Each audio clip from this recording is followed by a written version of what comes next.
In this video, I'm going to show you how to crop a picture into a circle in Figma. Let's launch the Figma app. In the top menu, tap on Design. In the bottom menu, click on the Shape tools. In the pop-up menu, select an ellipse shape or a round shape. Press down the Shift key on your keyboard and place the shape on the canvas. In the right side menu, click on Fill. Remember, you need to click on this box icon, not the color code. In the pop-up menu, change Solid Fill to Image.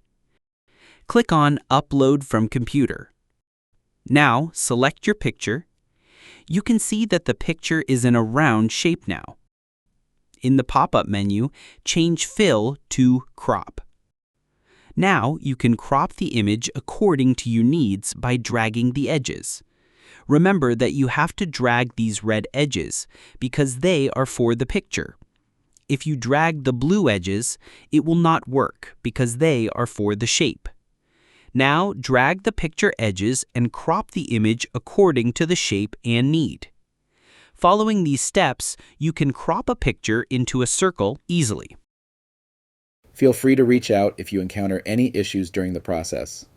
If this video helps you out, please leave a like and subscribe. Comment below if you have any questions. If you need further assistance, consider hiring a professional using the link in this video below.